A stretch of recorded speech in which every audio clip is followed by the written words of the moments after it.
কোনো কিছু না। জেনারেল সেক্রেটারি আইএসএফ বাংলাদেশ, এখানে আমার স্যার বসে আছে, আর উনি হচ্ছে বাংলাদেশের অন্যতম একজন ফুটবল ফেডারেশন এলিট একাডেমির কোচ। ওনার যোগ্যতার সঙ্গে আমার পড়াশোনার কোনো দাম নেই। আমরা তো পড়াশোনা করেছি কিন্তু উনি প্র্যাকটিক্যালি সবকিছু করেছে। আর ফুটবলের তো আমি খুব একটা কিছু জানিও না। ওনারা ফুটবলকে টিকায় রাখছে, বাঁচায় রাখছে এবং বাঁচায় রাখবে। আর ওনারা থাকলে ফুটবল থাকবে বাংলাদেশে।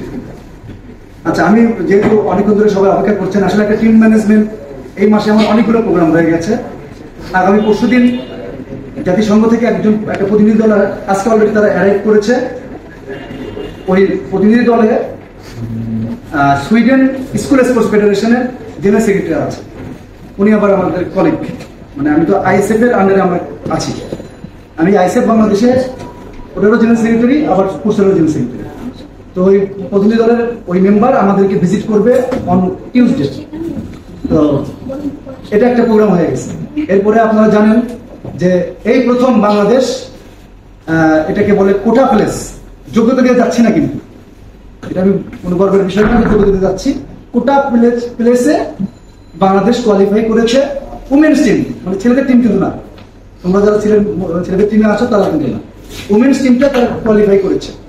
যে বাংলাদেশের ফুটবল, উমেন্স ফুটবলটা খুব ভালো, তাদেরকে আরো উৎসাহিত করার জন্য বাংলাদেশকে তারা মানে চান্স দিয়েছে এবং 19টা টিকিট ফ্রি দিয়েছে, থাকা খাওয়া ফ্রি দিয়েছে এই উমেন্স টিমে। হেড অফ ডেলিগেশন, তারপরে টিম ম্যানেজার, 16 জন মেয়ে মানে অ্যাথলেটস, আর 2 জন কোচ। রেফারিকে কোনো ইয়ে দেয় না, রেফারিকে ওরা দিলে ওখানে যাওয়া পড়ে না। আচ্ছা, তো এটা কিন্তু আমাদের বাংলাদেশের জন্য একটা বড় গৌরবের বিষয়। এটা হয়তো সাংবাদিক মহলও জানে না, হয়তো আমি প্রচারও করি নাই, কিন্তু মন্ত্রী মহোদয়কে আমি বলার জন্য আমি টাইম নিয়েছি। উনি জানে, উনি অনেক সময় দিয়েছেন এই সপ্তাহে। তো এই টিমটা যাবে 15 তারিখ রাতে ফ্লাইট। তাদেরকে প্রতিদিন তাদের নতুন নতুন রিকোয়ারমেন্টস ফিল আপ করতে হচ্ছে। আমার একটা কালচারাল প্রোগ্রাম হবে, এটা রেডি করতে হচ্ছে। তো এসব করতে যে মানে দিন রাত সমান হয়ে গিয়েছে। এরপরে first south Asian combat games, এটা বাংলাদেশে ঢাকাতে হচ্ছে। এটা দায়িত্ব আমাদেরকে দিয়েছে, এটা বিকেএসপিতে করছি আমরা। Taekwondo, karate, wushu, karate, taekwondo, wushu আর বক্সিং, এই 4টা হবে। এটা বিকেএসপিতে হবে আগামী মাসের 1 তারিখ থেকে 6 তারিখ। তাদের আবার প্রতিনিধি দল 11 তারিখে আসবে। এটা আবার ইন্ডিয়ার একটা প্রভিন্সের আইজি, পুলিশের আইজি, এটার প্রেসিডেন্ট, উনি নিজেও আসতেছে, নেপাল থেকে আসতেছে। তো এসব কারণে মানে আমার যে কতটুকু ব্যস্ততা এটা বলার অবকাশ নাই। আমি চেষ্টা করতেছি বাংলাদেশকে কিছু দেওয়ার জন্য, এখানে কিছু রেখে দেওয়ার জন্য। কারণ আমি তো বয়স হয়ে গেছে, কয়দিন আর বাঁচবো জানি না। এখন আপনারা যারা আছেন young face, all young face, তো আপনারা চেষ্টা করবেন এটাকে ধরে রাখার জন্য। আমি একটা কথা বারবার প্রতিটা জায়গায়, যারা আমার আগের কথা শুনেছেন, আমি প্রত্যেকটা জায়গায় একটা কথাই বলার চেষ্টা করি, আমি স্কোপ তৈরি করে দিতে পারবো, বাট আমার ফাইন্যান্স নাই। আমি নিজেও একটা কলেজের রিটায়ার্ড বলেন বা চাকরি ছেড়ে আসছি। তো একজন অধ্যাপকের, এই বাংলাদেশের একটা অধ্যাপক বা সহযোগী অধ্যাপকের কয় টাকা ব্যালেন্স থাকে, ব্যাংকে কয় টাকা থাকতে পারে? তো সেই টাকাটা দিয়ে আমি কিন্তু সংগঠন করি। এখানে কেউ বলতে পারবে না আদার দ্যান আইএসএফ যে আমি কারো থেকে 1 টাকা চাঁদা নিছি বা কারো থেকে কিছু করেছি। এটা আমি সাংবাদিকদের সামনেও বলবো কালকে, যে কোনো প্রকার এই যে যিনি ঢুকলেন, উনি আমার গতবার ফুটসাল টিম নিয়ে সার্ভে গিয়েছিলেন। He was the head of delegation, mister Khaled Mohammad Shahjahan, আমার প্রিয় ছোট ভাই। উনি জানেন যে গত বছরের টিকিটের টাকা এখনো শোধ করতেছে মিস্টার খালিদ সাহেব। আমরা গত বছরের টিকিটের টাকা এখনো আমি ব্যক্তিগতভাবে শোধ করতেছি, কেউ টাকা দেয়নি। দিছে? আপনি এখনো টাকা পান আমার কাছে? আমি বলার চেষ্টা করতেছি যে আমি যে স্কোপ গুলো নিয়ে এসে দিচ্ছি, এটা যদি আপনারা আপনাদের বিভিন্ন সংস্থার মাধ্যমে মন্ত্রীর সামনে আসলে কেউ কোনো কথা বলেন, সবাই নিজের নিজের কথা বলে চলে যায়। এই টেন্ডেন্সি থেকে বেরোয় আসতে হবে, জি হুজুর হা হুজুর থেকে বেরোয় আসতে হবে, না হলে এখানে স্পোর্টসের ডেভেলপমেন্ট পাবেন না।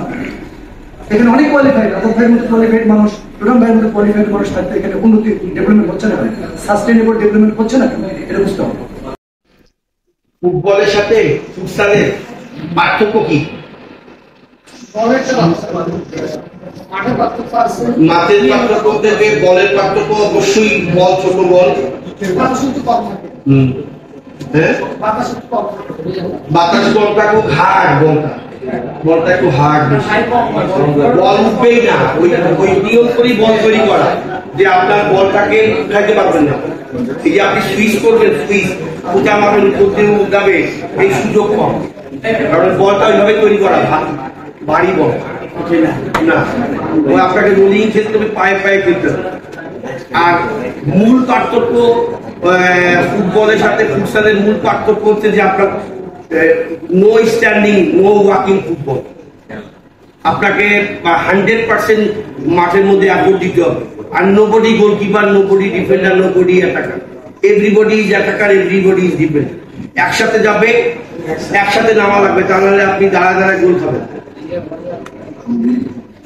সবাই 5 জনই গোলকিপার সহ আমি ব্রাজিল টিমকে দেখলাম যেটা আমার মাই এক্সপেরিয়েন্স ব্রাজিল টিমের গোলকিপার একেবারে অপোনেন্টের ডির মধ্যে যে খেলতেছে আবার এখান থেকে রিকভারি রান করতেছে যদি ওয়েন লস দ্য বল তাহলে তো ওদের পায়ে চলে গেলে তো গোল খাবে পাকা গোল ওই 1 সেকেন্ডের মধ্যে সে ব্যাক রান করে দিতেছে ফেস এদিকে ব্যাক রান মানে what type of feet you have to realise 14 fit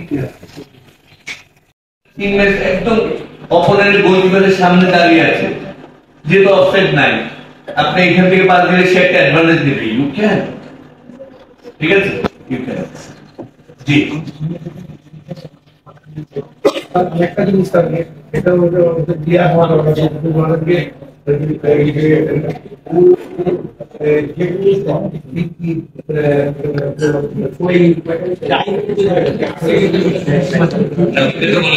সেকেন্ডের মধ্যে কিন্তু আপনাকে বলটা ঠিক নিতে হবে যদি 4 সেকেন্ডের বেশি ডিলে করেন opponent will get the ball position 4 second কারণ আমরা কিন্তু এটা তো ফাস্ট গেম কোচ কেমন শিখিয়েছেন কার স্কিল কেমন ফুটসালটা মূলত প্লেয়ারদের বেসিক স্কিল ডেভেলপ করার খুব হেল্প করে skill that means passing receiving কখন কাকে কোথায় ছাড়লে সে গোল দিতে পারবে এখানেও কিন্তু সেলিব্রেশন করা যাবে কিন্তু জার্সি করা যাবে না জার্সি মুখ ঢাকলেই ইয়েলো থাকবে ঠিক আছে অনেকে রোনাল্ডো স্টাইল অনেকে মেসি স্টাইল করেন এগুলি একটু বলে দিই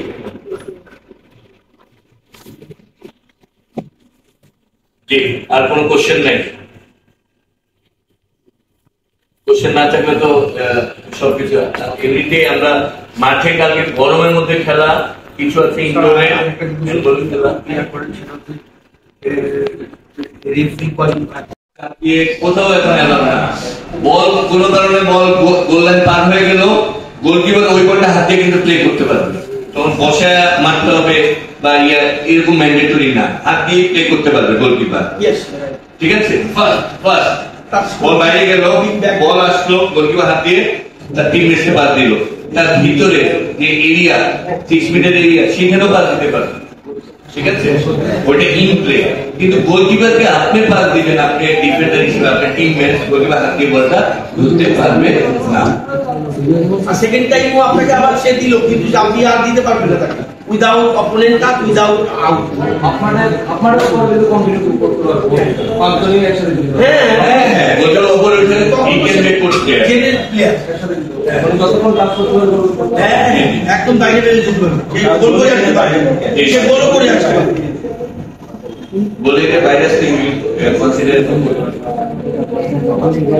কিন্তু এলাও মানে আমরা আপাতত এই জায়গায় রাখছি এটাতে করতেই হবে এটাই আমাদের এটা মেনটেন এখানে ফুটসালে পুরো পানি বোতল নিয়ে একদম করে ফেলবে হাফ টাইমে শিফট করে ফেলবো হ্যান্ডবল সিস্টেম আর কোন কোশ্চেন প্লিজ অনেক কিছু জানার আছে জিজ্ঞাসা করলে ভালো হয় ইয়েলো কার্ড রেড কার্ড যদি কেউ প্রাপ্ত হন তার সে সাথে সাথে বসে যাবে 2 মিনিট পরে কিন্তু আরেকজন প্লেয়ার নামবে তার টিমমেট এটা ইম্পর্টেন্ট ঠিক আছে আর রেড কার্ডের প্লেয়ার এক ম্যাচ কিন্তু অফ থাকার নিয়ম পরবর্তী অটো তো আমরা ডিসকারেজ করছি যে আপনি রেড কার্ড নেন বিহাইন্ড সাইকেল দরকার নেই স্লাইড প্লেয়ার ব্রেক করেন হ্যাঁ ভালো খেলার চেষ্টা করেন অলওয়েজ প্লেয়ার পজিটিভ অ্যাপ্রোচ করবেন প্লিজ রেড কার্ড হইলে রেড করা আরেকজন প্লেয়ার নামবে, কিন্তু এই 2 মিনিট কিন্তু একজন কম নিয়ে ফেলবে। ওইটাই শাস্তি। ওই প্লেয়ারটা খেলতেই পারবে না, অন্য প্লেয়ার। জি মানুষের টপ টিমগুলো খেলে, তো উই অফিসিয়েট ওভার দেয়ার। আমি ওইখান থেকে আসছি। Thank you very much. একটা ইয়ের মধ্যে কি বলে শৃঙ্খলার মধ্যে আছে তাই মনে হচ্ছে, কারণ আজাদ ভাই ফিফা রেফারি ছিলেন, it was very good referee, not only referee, বল ধরে administrator at the same time Dhaka university deputy director sports.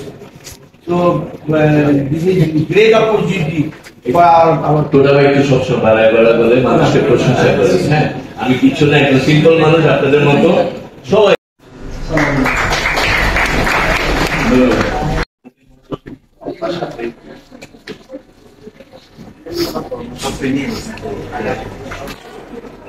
আমরা এখানে সার্ভেইং ইসলাম ক্ষেত্রে তো সব থেকে বেশি কষ্ট হয়েছে আমাদের, মানে প্লেয়ার শর্ট ছিল, ওই জন্য আমাদের বেশি কষ্ট হয়ে গেছে। আমরা অনেকগুলো গোল রিসিভ করছি, বেশি চেঞ্জ করতে পারি না, ওনার তো অনেকগুলো প্লেয়ার ছিল, লিমিট পরপরই চেঞ্জ হইতেছিল, আমরা তো আর চেঞ্জ করতে পারি। মাইক্রোফোনটা একটু ইয়ে করেন, মাইক্রোফোনটা। পরের বার যদি আমাদের এখানে টিম গঠন করা হয়, তাহলে বেশি প্লেয়ার যদি নেওয়া হয়, তাহলে আমাদের ভালো এটা ভালো হবে। আর এই যে ইনডোরে হলে ওইটা দিয়ে খেলতে পারবে, মানে এক্সট্রা কুমান না হয়। শু সবসময় টু পেয়ার্স রাখবেন নিজের কাছে, একটা ছিঁড়ে গেলে আরেকটা আপনাকে কাজে সাইজ একটা ফ্যাক্টর।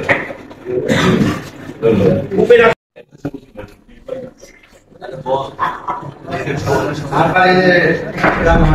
আমার নাম হচ্ছে শিবানী চাকমা।